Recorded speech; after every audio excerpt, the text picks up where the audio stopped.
ህብረተሰቡ ከመንፈስ ቅዱስ ይልቅ ሚካኤል ጎላበት የሚል የተናገሩትን አባት ተመልክቻለሁ። ምንድነው ይሄ? እንግዲህ ለምንድነው ጎላ የተባለ?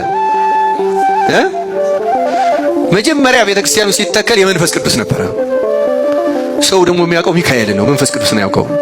ስለዚህ ሚካኤል መጣ። ሚካኤል ጎላ አይደለም እንዴ? ጎላ አልጎላም? አዎ ጎላ።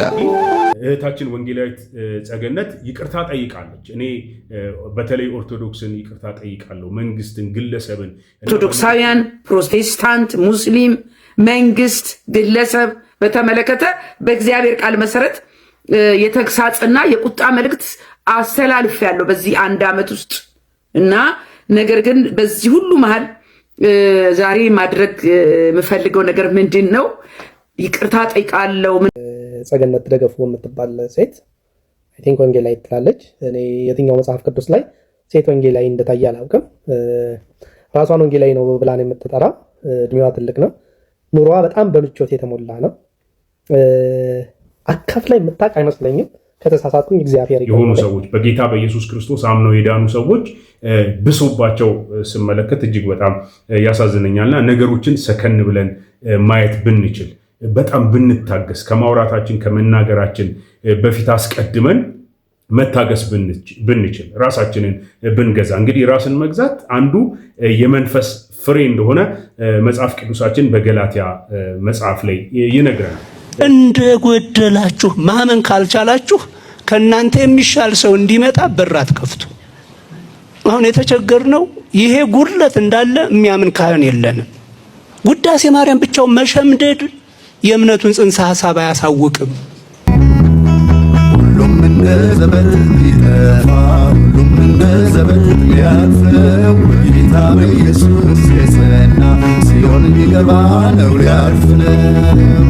ሁሉም ትቢያ ሆኖ ለቀረ፣ ሁሉም ከጠፋነት ይስፈኖ።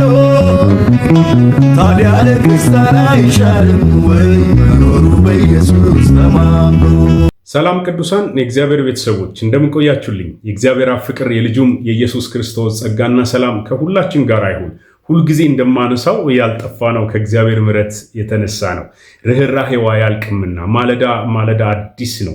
ታማኝነት ብዙ ነው ተብሎ በእግዚአብሔር ቃል ላይ እንደተጻፈ እግዚአብሔር ዛሬም ሌላ ዕድል ስለሰጠን በዚህ ቪዲዮ ተገናኝተናል። አውቃለሁ ትንሽ ቆየት ብዬ ነው ወደ እናንተ ብቅ ያልኩት። በዚህም ምክንያት ብዙ ቪዲዮቼ ሰዎች ጋር እየደረሱ አይደለም ያሉት፣ በመካከል ላይ ጋፕ ስለነበረ ይመስለኛል። ስለዚህ ይህንን ቪዲዮ ስትጀምሩ ላይክ በማድረግ ብትጀምሩ ለእኔ በጣም እገዛ ታደርጋላችሁ። እንዲሁም ደግሞ ሼር እያደረጋችሁ ብዙ ሰው ጋራ እንድታደርሱልኝ በጌታ ፍቅር አሳስባችኋለሁ። ይህንን ቻናል ስትመለከቱ ደግሞ የመጀመሪያችሁ የሆናችሁ ሰዎች ሰብስክራይብ በማድረግ የዚህ ቻናል ቤተሰብ እንድትሆኑ በጌታ ፍቅር ላሳስባችሁ እወዳለሁ። በእናንተ ላይ ምንም የሚቀነስባችሁ ነገር አይኖርም። ለእኔ ቻናል ግን እናንተ ሰብስክራይብ በማድረጋችሁ እጅግ በጣም ይጠቅመኛል። ከእናንተ ጋር ካልሆነ በስተቀር ቻናሉ ሊያድግ በፍጹም አይችልም። ሰብስክራይብ ያደረጉ ሰዎች በጨመሩ ቁጥር ደግሞ መልእክቱ ለብዙ ሰዎች እንዲደርስ ይህንን እገዛ ታደርጉልኛላችሁ። ስለዚህ ሰብስክራይብ በማድረግ ጀምሩ። እንግዲህ እንደተለመደው ዛሬም እንደ እግዚአብሔር ቃል የሆኑ ሐሳቦችን እንመለከታለን። ዛሬ በልቤ ላይ በጣም ከበድ ብሎ ያለው ሐሳብ ለምንድነው ራሳችንን የማንገዛው፣ ለምንድነው ትዕግስት የጎደለን የሚለውን ሐሳብ ማንሳት ነው የምፈልገው። ይህንንም ደግሞ በማህበራዊ ሚዲያ ላይ ስንመለከት ህብረተሰቡ እንዳመጣለት ይናገራል። ግራና ቀኝ አይመለከትም። ኢቭን አልፎ ተርፎ እንኳን ሰዎች እስኪያዝኑበት ድረስ እስር እስከሚያስከትልበት ድረስ ሰው አሁን ብሶበት እንመለከታለን። ይህን ስናገር ጌታ ኢየሱስ ክርስቶስን አምነው የዳኑ ሰዎች ጭምር ይህንን ሲያደርጉ ስለምመለከት ነው። እና ጴንጤው ህብረተሰብ ለምንድን ነው ማይረጋጋው? ለምንድን ነው ሰከን ማንለው? እና ህይወታችንን የምንመራበት ፕሪንሲፕል አለን። እኛ መጽሐፍ ቅዱስ የምንመራበት የኛ ኮምፓሳችን የሆነ እንዴት መኖር እንዳለብን የሚያስረዳን መጽሐፍ አለን። እና በሱ መሰረት ነው ልንመራ የሚገባን እና ስሜታችን እንደፈለገ እንደሚነዳን ልንሆን አይገባንም የሚል ሐሳብ ነው በጣም ውስጤ ያለው። እስቲ ሁለት ቪዲዮዎችን ይዣለሁ። የመጀመሪያው የምንመለከተው ቪዲዮ ምንድነው? እህታችን ወንጌላዊት ጸገነት ይቅርታ ጠይቃለች። እና ምንድነው ይቅርታ የጠየቀችው? በተለይ ኦርቶዶክሳውያንን ይቅርታ ጠይቃለሁ። እኔ የመንግስት ተቃዋሚ አይደለሁም። ግለሰብንም ደግሞ አታክ ለማድረግ ወይም ደግሞ ለመሳደብ በፍጹም ይዤ ብቅ አልልም። እንደ እግዚአብሔር ቃል የሆኑ የተሰጠኝን የእግዚአብሔርን መልእክትን ይዤ ወደ እናንተ ብቅ የሚለው የሚል ሀሳብ አንስታለች። እሱን ቪዲዮ እንመለከታለን። ሌላኛው ደግሞ አንድ አባት ሲናገሩ የተመለከትኩት ቪዲዮ በጣም ያስገረመኝ ቪዲዮ ነው። እንግዲህ ይሄ ቪዲዮ ላይ ምን በማለት ይናገራሉ? እሳቸው ከመንፈስ ቅዱስ ይልቅ ሚካኤል ጎልቶ ታየ። ህዝቡ ያው መንፈስ ቅዱስን ስለማያውቅ ሚካኤል ጎላበት የሚል ሀሳብ ተናግረዋል። እሱንም ቪዲዮ እንመለከታለን። እስቲ እህታችን ወንጌላዊት ጸገነት ያነሳችውን የይቅርታ ቪዲዮ ከመመልከታችን በፊት ግን በውስጥ ያለው የእግዚአብሔር ቃል ሀሳብ ምንድን ነው? በምሳሌ መጽሐፍ ምዕራፍ 16 ቁጥር 32 ላይ ምን ይለናል? ከትዕግስተኛ ሰው ከኃያል ሰው ይሻላል፣ በመንፈሱ የሚገዛ ከተማን ከሚወስድ ይበልጣል በማለት ይናገራል። ከተማን ከሚገዛ ሰው ይልቅ ራሱን የሚገዛ ሰው ይሻላል፣ ይበልጣል ብሎ ያስቀምጣል። ትዕግስተኛ ሰው ደግሞ ኃያል ከሆነ ሰው በጉልበቱ የሆነ ነገር አረጋለሁ ብሎ ከሚለው ሰው ይበልጣል በማለት ይናገራልና እንግዲህ እንደምታዩት ነው። ማህበራዊ ሚዲያ ላይ ሰው ተነስቶ የፈለገውን ሀሳብ ይናገራል። እንግዲህ እስከ እስር ድረስ የሚያደርሱ ንግግሮችን እየተመለከትን እንገኛለን እና ራሳችንን ብንገዛ ሰከን ብንል የሚለውን ሀሳብ ለመናገር ነው። ይህንን የምሳሌ መጽሐፉን ሀሳብ ያስቀመጥኩላችሁ፣ እናንተ ገብታችሁ አንብቡት። ራስን መግዛት ዋናው የመንፈስ ፍሬ ነው ብዬ ነው ማምነው። መጽሐፍ ቅዱሳችንም እሱን ነው የሚነግረን። እንግዲህ እህታችን ወንጌላዊት ጸጊም ይህንን ይቅርታ የጠየቀችበት ምክንያት ሚስ አንደርስታንድ አለ። እኔ ያቀረብኩበትን መንገድ ላልተረዳችሁ ሰዎች ይቅርታ ጠይቃለሁ የሚል ሀሳብ ነው ያቀረበችው። እንደውም ከዚህ በፊት በወንድማችን ማስተር አብነት ዙሪያ የሰራቸውን ቪዲዮ ተመልክቻለሁ እና እሷም በሌላኛው ቪዲዮ ላይ ስትናገር እንደሰማሁት 95% የሚሆነው ሰው ተረድቶታል። ኮመንቶቹንም ስመለከት በጣም ብዙ ሰዎች እንደውም እኛንም አነቃሽን የሚል ሀሳብ ሰጥተውበታል በዛ ቪዲዮ ላይ።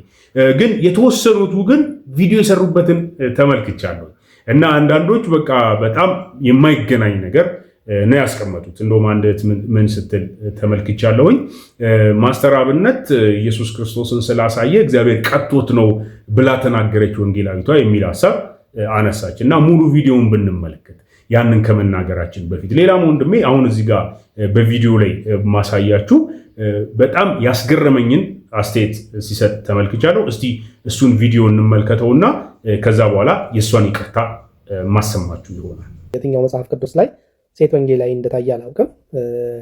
ራሷን ወንጌላዊ ነው ብላ ነው የምትጠራ። እድሜዋ ትልቅ ነው። ኑሮዋ በጣም በምቾት የተሞላ ነው። አካፍ ላይ የምታውቅ አይመስለኝም። ከተሳሳትኩኝ እግዚአብሔር ይቅር ይበለኝ። አብነትን ጌታን አላሳየህም ብላ ተቸች። የሚገርማችሁ አብነት ያለውን ባያካፍልና ዝም ብሎ ቢበዛ ለመታከም የሚያስቸግር ገንዘብ አይኖረውም ነበር። እንደዚች አይነት ሴት ግን ጌታ ኢየሱስ ክርስቶስን ማሳየት ማለት ሰውን ማደንቆር የሚመስላቸው ሰዎች መካከል አንዷ ነች። እኔ የጌታ ኢየሱስ ክርስቶስን ወንጌል ለሰዎች በመስከር አምናለሁ፣ በጨዋ ደንብ በመናገር አምናለሁ። ነገር ግን በአንደበታቸው ታላላቅ ነገርን ይናገራሉ፣ በተግባራቸው ግን ይክዱታል የሚለውንም ወንጌል አምነዋል። በተግባራቸው ይክዱታል ማለት የተራበን አያበሉም፣ የተጠማን አያጠጡም ማለት ነው። ውዶቼ የትውልድ ባለአደራ እግዚአብሔር ሲያደርገን ለትውልዱ እንድንራራለት ነው።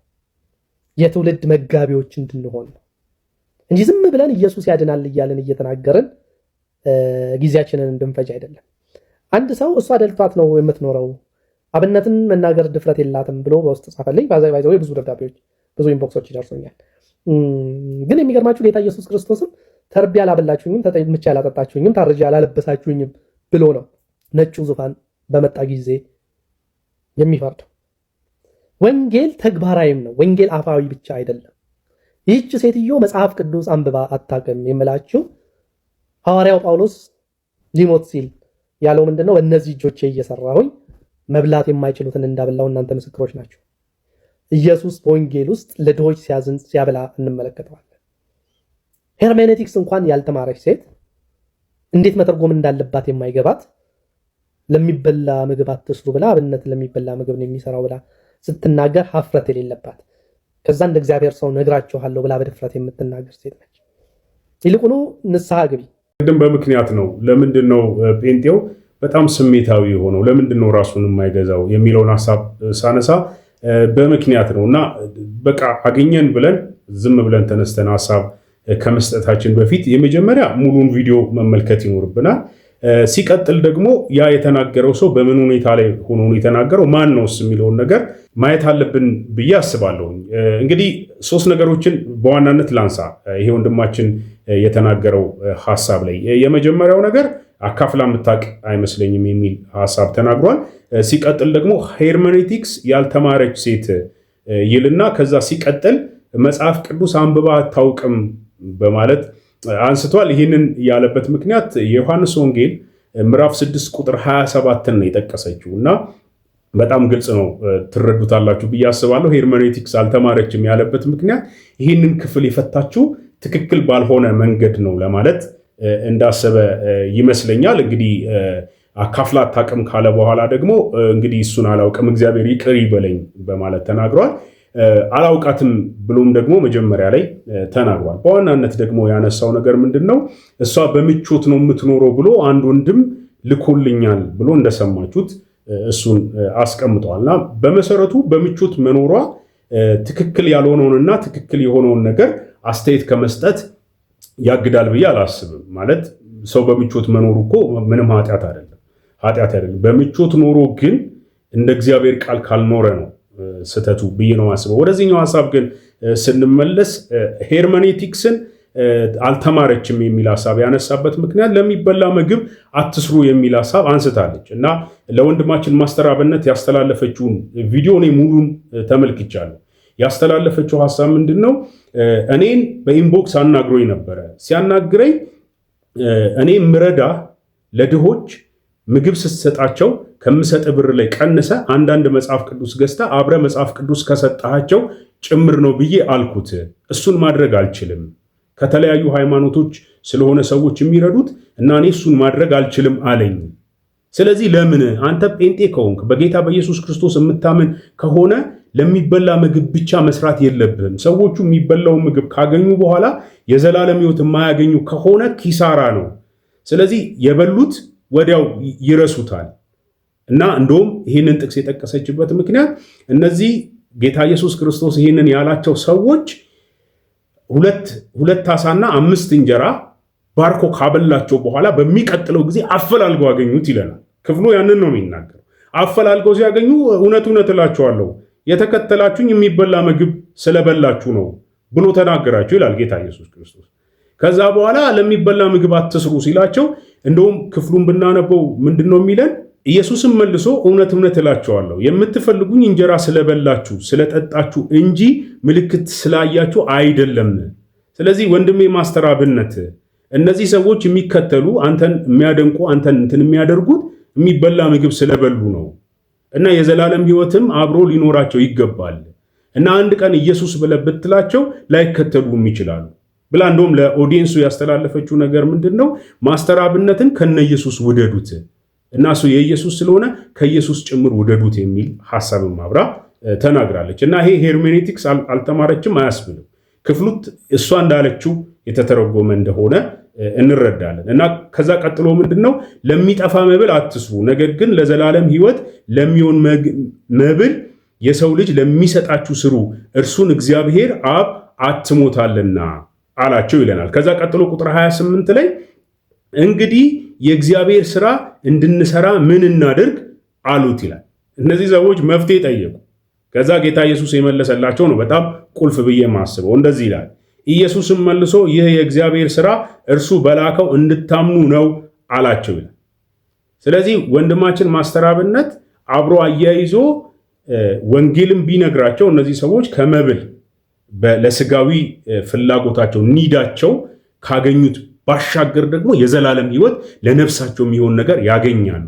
ስለዚህ ኢየሱስ ክርስቶስን በዚህ መንገድ ስላላሳየ ንስሐ ግባ ነው ያለችው። ምናልባትም ይሄ ወንድሜ ራሱ ነው ሄርሜኔቲክስ ያልተማረው። ከዚህ በፊትም እህታችን አርቲስት ማስተዋል በዛ በቲክቶክ አዋርዱ ላይ ወንጌልን ሰበከች ብሎ በጣም እየተበሳጨ የተናገረውን ቪዲዮ ያያችሁት ይመስለኛል። እኔ እሱን ቪዲዮ እንደገና እዚህ ጋር ማምጣት አልፈልግም።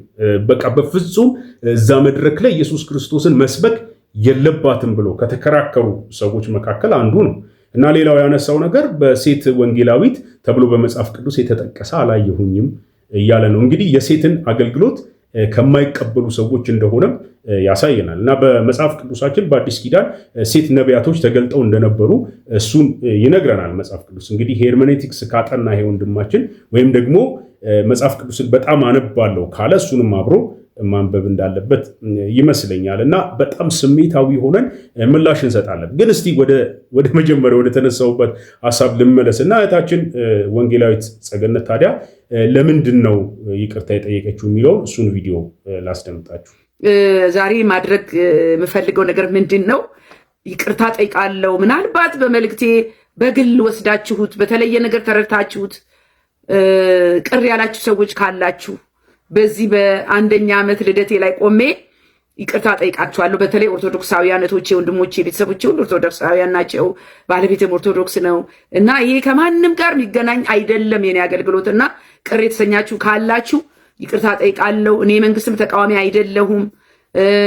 የማንንም ግለሰብ እንዲሁም ደግሞ ነቢያት ወይ ደግሞ አገልጋዮች የሆነ ነገር መልእክት ሳመጣ እናንተን አታክ ለማድረግ ወይ ደግሞ ተቃዋሚ ሆኜ ሳይሆን ከተደረገው ነገር ጋር ከተነሳው ሐሳብ ጋር ከእግዚአብሔር ቃል ጋር በማያያዝ መልእክት አስተላልፋለሁ እንጂ በዛ እንድትይዙልኝና ሁላችሁም ይቅርታ እንድታደርጉልኝ ይህንን እላለሁኝ ዛሬ።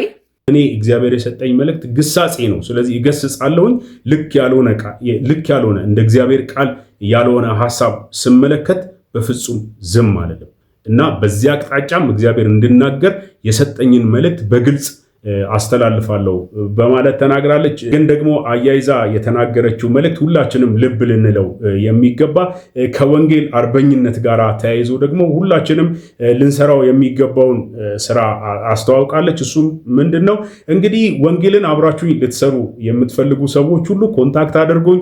በኢትዮጵያ ተመልሼም በአሜሪካን ሀገርም ይህንኑ ወንጌል መስራት ፈልጋለሁ። ቀጣዩ ዓመት ላይ በደንብ የተዘጋጀ ገንዘብ ያላቸው በገንዘባቸው ወንጌልን ለመስራት የሚፈልጉ ሁሉ ይህንን ዋናውን የጌታ ኢየሱስ ክርስቶስን አደራና ተልእኮ ለሰዎች ልናደርስ ስለሚገባ አብረን ተያይዘን ልንሰራ ይገባናል እና በግላችን የምንሮጠው ሩጫ የትም አያደርሰንም። ስለዚህ ተያይዘን እንድንሰራ ጸጋው አለኝ የምትሉ ጥሪ ያለኝ የምትሉ ደግሞ የት ሄጄ ላገልግል ብላችሁ በውስጣችሁ ሐሳብ ያላችሁ ሰዎች ሁሉ ኑና አብረን እንስራ የሚል ሐሳብ አስቀምጣለች።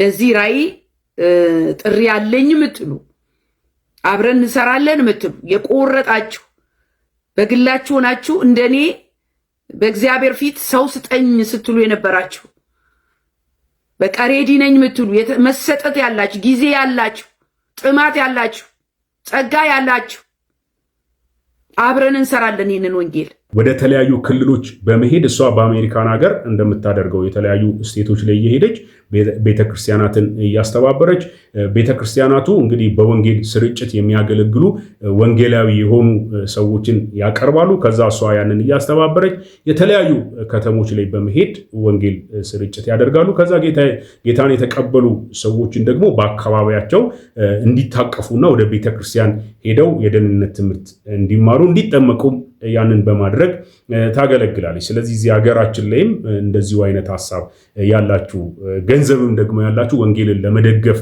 የምትፈልጉ ኮንታክት አድርጉኝ የሚል ሐሳብ አስቀምጣለች። እንግዲህ በሜሴንጀሯ ላይ ጸገነት ደገፉ በማለት እየገባችሁ ይህንን ሐሳቡ ያላችሁ ሰዎች ጆይን እንድታደርጓት ይሁን።